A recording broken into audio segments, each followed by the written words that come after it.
Assalamu alaikum wa rahmatullahi wa barakatuh. Je reviens ici pour une nouvelle vidéo concernant les règles de l'arrêt dans le Coran.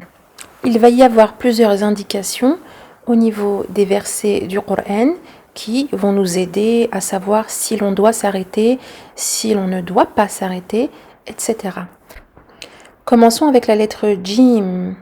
Avec cette indication, nous comprenons qu'on est en droit de s'arrêter, mais qu'on est en droit également de continuer la lecture et d'enchaîner les mots. Vous savez que lorsque vous voyez cette lettre apparaître, vous avez le droit de vous arrêter et vous avez le droit de continuer la lecture. Il n'y a donc pas de préférence en termes d'arrêt ou d'enchaînement. Dans l'exemple ici, où j'ai entouré le petit Jim, nous voyons que nous avons le droit de nous arrêter ici dans Suratun Nasr. Au niveau du mot wastaghfir, ici je m'arrête, je marque l'arrêt avec un soukoun, donc je supprime la dhamma, et puis je marque une pause, et ensuite j'ai le droit d'enchaîner, de lire le mot qui suit directement sans avoir à revenir quelques mots auparavant. Donc, innahu kana tawwaba.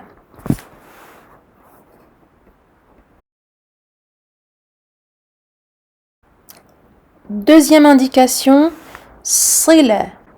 Et comme son nom l'indique, l'enchaînement est préférable à l'arrêt. Donc, as-sila, la liaison en arabe, donc la liaison est préférable. Nous avons ici, contrairement à l'indication précédente avec le petit jim, nous avons ici une préférence. La préférence est à l'enchaînement.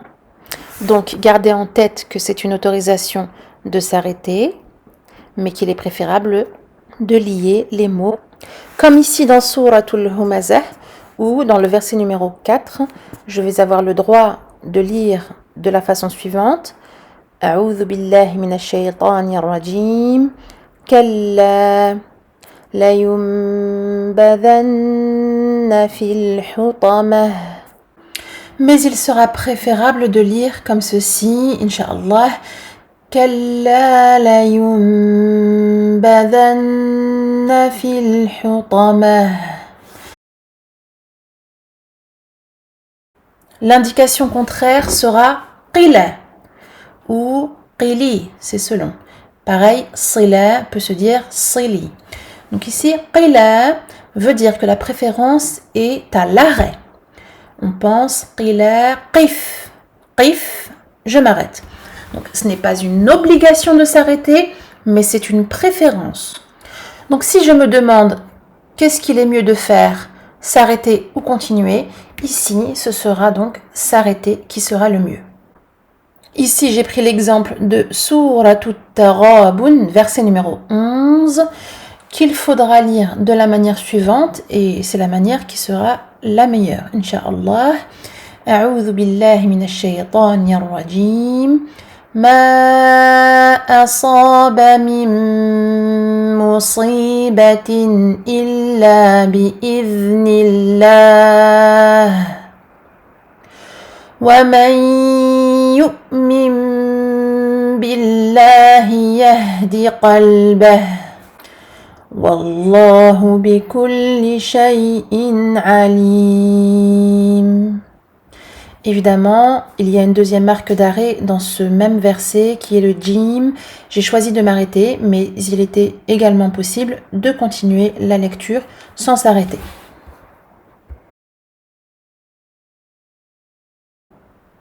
Une nouvelle indication facile à comprendre parce qu'elle est indiquée sous forme de la, lam alif, la, qui veut dire non, je ne m'arrête pas.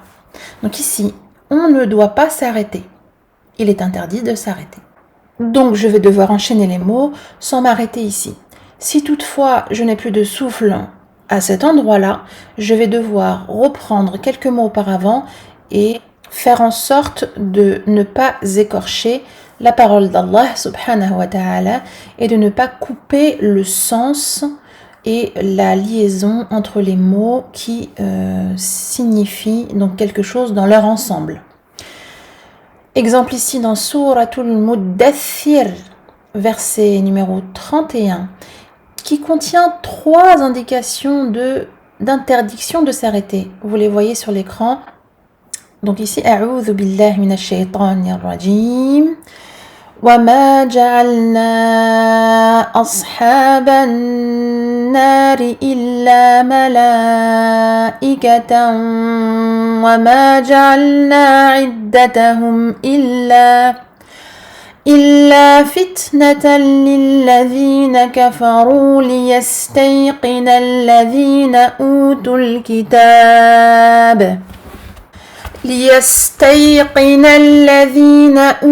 الكتاب ويزداد الذين آمنوا إيمانا ولا يرتاب الذين أوتوا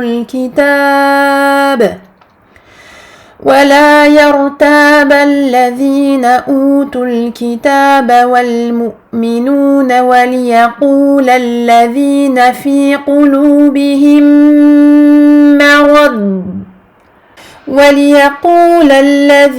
في قلوبهم مرض والكافرون ماذا أراد الله بهذا مثلا كذلك يضل الله من يشاء ويهدي من يشاء. Je m'arrête ici. Le verset étant long, je me suis autorisée à m'arrêter pour ce qu'on appelle des arrêts nécessaires, car un manque de souffle, un besoin de reprendre sa respiration. Donc quand on s'arrête par manque de souffle, on essaie de reprendre quelques mots par avant, là où le sens n'est pas coupé. Donc, pour reprendre le fil de ce que l'on était en train de réciter. Nous arrivons à l'indication contraire à celle que nous avons vue juste avant. Donc, contraire au la, il y a le mim. Mim qui veut dire qu'il est obligatoire de s'arrêter. À ce moment-là, si l'on ne s'arrête pas, le sens est modifié.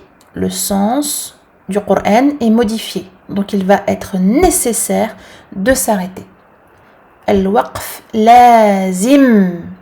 Ce mime, à ne pas confondre avec le mime de al-iqlab ou al-qalb.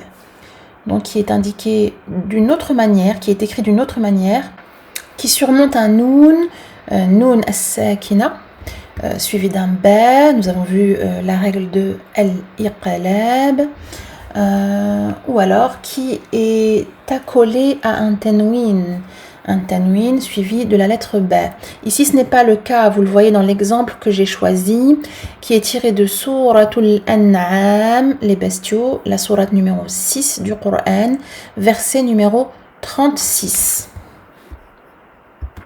أعوذ بالله من الشيطان الرجيم إنما يستجيب الذين يسمعون والموتى يبعثهم الله ثم إليه يرجعون. Je m'arrête obligatoirement à يسمعون et je continue alors après sur le mot wal mauta. Évidemment, je respecte la règle de l'arrêt qui est de faire soukoun, donc de supprimer la fatha ici de yasma'ouna, et puis d'enchaîner ensuite avec les mots suivants sans avoir à revenir évidemment quelques mots auparavant. Nous allons avoir ici, dans le début de Suratul Baqarah, par exemple, les 3 petits points, les 2 fois 3 petits points, donc qui sont également une autorisation de s'arrêter, mais particulière, car on est autorisé de s'arrêter soit à l'un de ces 3 petits points, soit à l'autre. Donc soit je dis أعوذ بالله من الشيطان الرجيم ذلك الكتاب لا ريب فيه هدى للمتقين. ou alors ذلك الكتاب لا ريب فيه هدى للمتقين. Je vais avoir à choisir entre les deux emplacements et ne pas m'arrêter aux deux. Je vais bien faire attention à m'arrêter correctement, c'est-à-dire à respecter les caractéristiques des lettres sur lesquelles je m'arrête. Exemple, si je m'arrête sur le mot raïb, raïb, donc je fais une qalqalah pour le ba qui devient soukoun, sakin, pour lequel j'enlève donc la fatha parce que je m'arrête, pour lequel j'appose donc soukoun, et qui dit ba soukoun dit qalqalah. Je fais donc la résonance, je fais rebondir la lettre. Et avant ce ba, il y aura mad al-lin. Vous voyez ici, raïb, raïb. Il y a soukoun précédé d'une fatha. On n'oublie pas cette notion.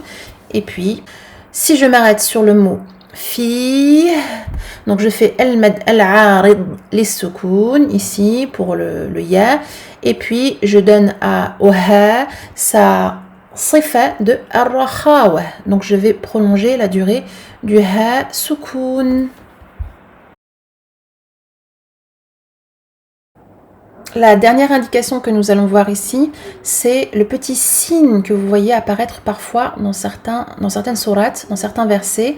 Le petit signe qui veut dire as-sakt ou as-sakta, donc qui est le silence et qui est défini comme un arrêt court sans reprise de respiration. Ce ne sera pas le même arrêt qu'en fin de verset ou lorsque l'on s'arrête pour les autres types d'arrêts autorisés. Ici, l'arrêt est court, bref, on ne reprend pas sa respiration et on passe au mot suivant. L'exemple ici est verset numéro 14, Suratul Mutaffifin. Donc je vais faire A'udhu billahi minash shaytanir rajim. Kalla bal rana ala qulubihim ma kanu yaksibun. Je m'arrête donc très brièvement au niveau du mot bal, bal. Je donne au lam soukoun son temps de al-bayniya, donc le temps intermédiaire qui se situe entre le blocage du son et l'écoulement total du son. Et puis je passe au mot ran, ran, ra mufakhama. Ici je ne ferai pas idgham. Pourtant j'ai lam soukoun, ra mutaharrika. Habituellement, lorsque j'ai cet enchaînement, les deux lettres sont mutaqariban et l'une fusionne avec l'autre. Ici, de par cet arrêt, bref, je vais montrer le lam, puis je vais passer au ra sans fusionner.